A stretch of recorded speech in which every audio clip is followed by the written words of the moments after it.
시작하겠습니다. 대한민국의 법치주의를 무너뜨리려는 더불어민주당의 사법부 장악 시도에 대해 대통령마저 가담했습니다. 이는 헌법이 보장한 삼권 분립을 정면으로 부정하는 폭거이자 법원을 인민재판소로 전락시키려는 반민주적 발상입니다. 정청래 더불어민주당 대표는 조희대 대법원장은 직에서 물러나야 한다면서 단도직입적으로 사퇴를 요구했고, 추미애 법사위원장은 내란범을 감싸는 대법원장이라고까지 몰아세웠습니다. 집권 여당 대표와 법사위원장이 대법원장의 거취를 공개적으로 압박을 하고 탄핵 운운까지 하는 모습은 민주주의 헌정 아래에서는 상상조차 하기 어려운 일입니다. 야당 시절 31차례나 줄 탄핵으로 국정을 마비시키더니 다시 연쇄 탄핵 본능을 되살린 거 아닌지 걱정됩니다. 더욱 충격적인 것은 3대 특검 대응 특위 전현희 위원장이 내란 특별재판부도 모자라서 국정농단 전담재판부 설치까지 거론했다는 사실입니다.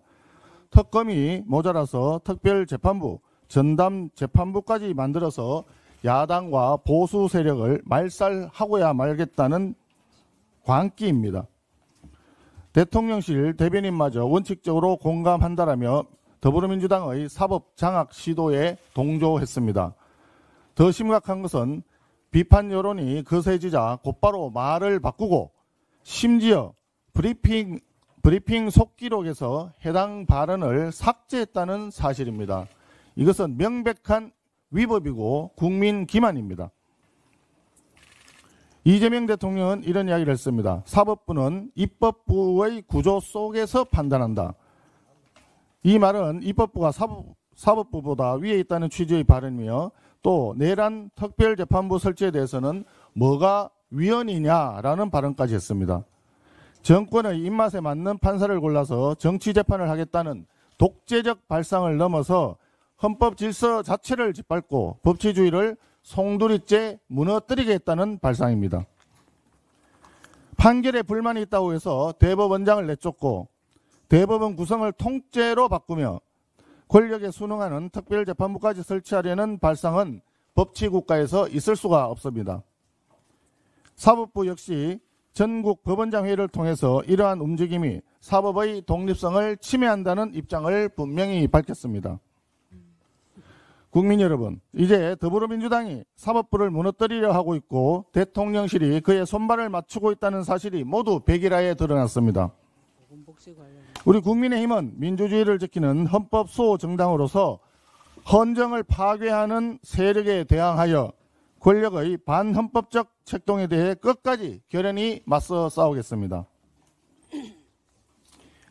이재명 정권의 재정정책에 대해 한 말씀 드리겠습니다. 먼저 이재명 대통령의 과거를 보면 경기도지사 시절에 금융복지라는 이름으로 저신용자 대출을 대규모로 풀었지만 결과는 참혹했습니다. 만기가 도래했는데도 연체율이 무려 74%, 빌려간 10명 중 7명 넘게 빚을 갚지 않고 있다는 이야기입니다. 뿐만 아니라 전체 대출자 11만 명 가운데 39%는 아예 연락조차 두절된 상태로 갑니다. 결국 대출 창구는 부실 채권의 무덤이 되었고 도민들의 세금으로 이를 메워야 할 적자만 남았습니다. 이것이 도민의 삶을 볼모로 삼아 정치적 도박을 강행한 이재명식 재정정책의 말로입니다. 최근의 프랑스 사례는 또한 우리에게 뼈아픈 경고를 줍니다. 프랑스는 국가 채무가 GDP 대비 113%, 재정적자는 6%에 달할 만큼 나라 국간이 바닥이 났습니다. 할 수 없이 정부는 긴축을 시도할 수밖에 없는 상황이 되었습니다. 그러자 여론이 복지 축소와 긴축 예산을 거부했고 정치권과 민심이 거센 반발로 폭동까지 번졌습니다. 그런데 그 뿌리는 다름 아닌 포퓰리즘 재정 중독입니다. 지금 이재명 대통령이 가는 길이 바로 그 길입니다. 경기도에서 실패한 무책임한 재정 도박 실험을 반성하기는커녕 이제 대한민국 전체를 상대로 치명적인 재정 중독 바이러스를 확산시킬 우려가 있습니다. 우리 국민의힘에서는 무책임한 빚잔치를 단호히 막겠습니다. 대한민국 경제와 재정을 대상으로 한 생체 실험을 반드시 막아야 합니다.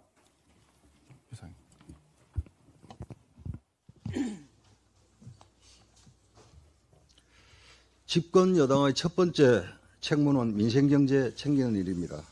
그런데 민주당은 민생은 뒷전이고 인민재판소인 내란특별재판부 설치나 군부 독재 시절에도 없었던 대법원장 강제 사퇴에만 매달리고 있습니다. 민주당은 이미 입법, 행정을 장악했습니다. 이제 사법마저도 장악한다면 이것이 바로 독재입니다.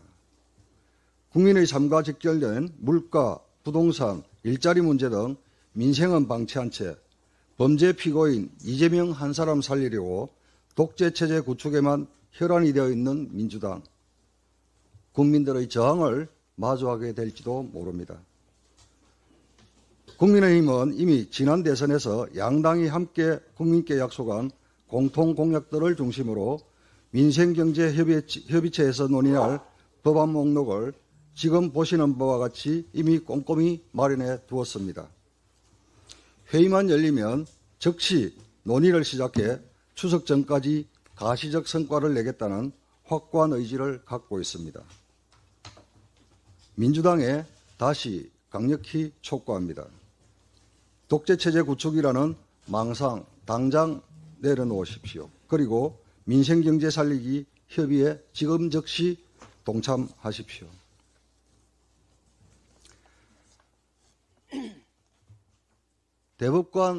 대법원장 강제 축출과 관련해서 한 말씀만 드리겠습니다. 지금 전 세계가 네팔의 사태에 관심이 집중이 되고 있습니다. 네팔은 대혼란기에 임시 지도자로 누구를 지정했습니까? 바로 전직 대법원장 수실라 카르키를 세웠습니다. 그만큼 대법원장이라는 자리는 엄중합니다. 민주당은 명심하시기 바랍니다. 3,500억 달러 규모의 대미 투자 펀드를 둘러싼 한미 관세 후속 협상이 교착되면서 오늘 16일부터 미국에 수출되는 한국산 자동차 관세가 일본차보다 10%포인트 높게 부과됩니다. 자동차 업계가 우려하던 한일 간 자동차 가격 역전이 현실이 된 것입니다. 수출에 비상이 걸렸습니다. 이 엄중한 시점에 대통령실 대변인은 관세 협상이 길어진다고 국익이 침해되지 않는다는 망발을 내뱉고 있습니다. 참으로 어이가 없습니다. 현장에서는 이미 가격 경쟁력 상실과 시장 불이익으로 국익이 훼손되고 있습니다. 더 큰 문제는 관세 협상을 성공으로 이끌 해법조차 보이지 않는다는 점입니다. 그 사이 자동차 산업을 넘어 수출 전반에 위기감이 확산되고 있습니다. 이재명 대통령께 두 가지 답을 요구합니다. 이재명 대통령은 조희대 대법원장 강제 사퇴에 대해서 입장을 분명히 밝히시기 바랍니다. 두 번째, 관세협상 진행 상황에 대해서도 국민께 솔직히 자세히 설명해야 합니다.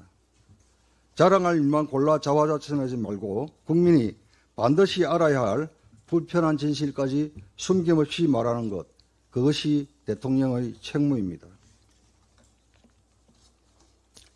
이재명 정부가 어제 발표한 노동안전 종합대책은 명분과 달리 사후 징벌적 규제에 치우친 대책이라는 평가를 받고 있습니다.